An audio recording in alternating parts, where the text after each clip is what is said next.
Ever wonder why cartoon characters always slip on a banana peel? It's all about physics, my friend. Picture this, a cheeky cartoon character walking along, not a care in the world, when, whoops, down they go, thanks to a sly banana peel. So, what gives? Why is this banana peel so darn slippery? Here's where we get into the nitty-gritty of physics. You see, when we walk, there's a force that stops us from sliding all over the place like we're on an ice rink. This force is called friction. Friction is the resistance that one surface or object encounters when moving over another.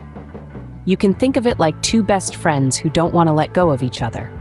The stronger their friendship, the harder it is to pull them apart. That's friction for you. Now back to our banana peel. When our unsuspecting cartoon character steps on the peel, it squishes, releasing a slimy layer between the foot and the ground. This slimy layer dramatically reduces the friction, the friendship between the foot and the ground. Without a strong enough frictional force, there's nothing to keep the foot in place, and down goes our character, legs flailing in the air. The same principle applies in the real world too. When you step on something slippery like oil or ice, the friction between your foot and the ground decreases, making it easier for you to lose your balance and slide. But don't forget, friction isn't always a party pooper. Without it, we wouldn't be able to walk, run, or even hold onto things. So next time you're about to curse that sticky jam jar lid, remember, it's friction that's giving you a hard time. So next time you see a banana peel on the floor, remember, it's not just a comedic prop, it's a physics lesson. It's a perfect example of how friction, or rather the lack of it, can turn a regular walk into a slapstick comedy routine.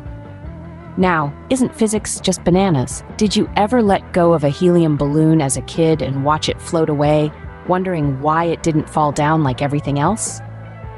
Well, your balloon was not being a rebel just for the sake of it. It was all thanks to a little thing called buoyancy. Now, buoyancy is like that one friend who always lifts you up when you're feeling down. It's the force that helps things float in fluids, which includes both liquids and gases. So when you fill up a balloon with helium, a gas lighter than air, buoyancy steps in and says, "Hey, I've got you, buddy. Up you go." Imagine if we could fill ourselves with helium and float around like balloons. No more stairs, just float on up to the next floor. Pure fun, right? But remember, just like too much cake can give you a tummy ache, too much helium would make you float away. So maybe stick to the stairs for now. So helium balloons are basically the rebels of the gravity world. They just refuse to follow the crowd. Remember when you were a kid and you'd throw a ball against the wall only to have it come back and hit you in the face? That's physics showing you who's boss. Now, let's unravel the mystery of the bouncy ball. First things first, let's talk about force. Imagine force as your personal superpower. It's the oomph you put into throwing that ball against the wall. The harder you throw, the greater the force, and the faster the ball travels. But here's the kicker. The wall is not just a passive bystander in this game of throw and catch. It's an active player. When the ball hits the wall pushes back. This is what we call collision. Think of it as the wall saying, "Hey, I won't take this lying down." Now, you may wonder, why does the ball come back? Here's where it gets interesting. The ball is made of a flexible material. When it hits the wall, it squishes and absorbs some of the force, like a tiny rubber pancake. But it doesn't like being squished, so it pushes back into its original shape. And in doing so, it pushes off the wall and comes flying back towards you. This is called restitution, or the bounciness of the ball. The higher the restitution, the bouncier the ball. It's like the ball's own superpower of resilience. But wait, there's more. The direction in which the ball bounces back is directly related to the angle at which it hits the wall. This is due to a fun little law of physics known as the law of reflection. Picture it like this. The ball is a polite guest. It leaves exactly the way it came in. So remember, what goes around comes around, especially when you're playing with a bouncy ball. Ever tried pushing a car? It's not easy, right? But how come it's so easy for it to roll downhill on its own?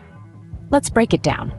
What's at play here is an invisible force that seems to have a knack for mischief. Gravity.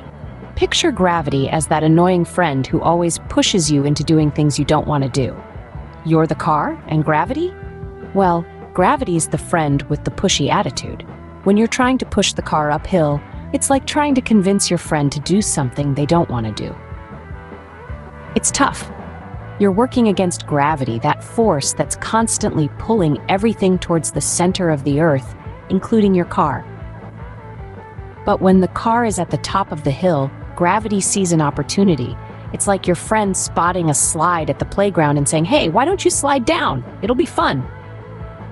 And the car, without a driver to step on the brakes, has no choice but to go with the flow. This downhill journey of the car is a classic example of acceleration, which is just a fancy term for speed changing over time. As the car rolls downhill, it picks up speed, all thanks to our pushy friend, gravity. Now you might think, okay, but what stops the car eventually? Why doesn't it just keep accelerating? Well, remember that other invisible force we talked about? Friction. It's like the responsible friend who sees you're having too much fun and decides to slow things down a bit. It's the force that resists motion, gradually slowing the car down until it comes to a stop. So, there you have it. A car rolling downhill is not just a potential car crash waiting to happen. It's a playground for physics, where gravity and friction play tug of war, and acceleration is the prize. So next time you see a car rolling downhill, don't just think about the potential car crash, think about physics. Ever felt like you've walked a million miles, only to find out you've only gone a block? Welcome to the world of displacement. Now, if you're a fan of long, aimless strolls, you might be familiar with this concept. You set off from your house, take a left, a right, another right, maybe walk straight for a bit, then take a few more random turns, and voila! Suddenly you're back where you started. You've been walking for hours, but in terms of displacement, you've literally not moved an inch. Mind-blowing, right? But that's what displacement is all about. It's not about how far you've walked or run or even cartwheeled. It's about where you end up compared to where you started. Picture this.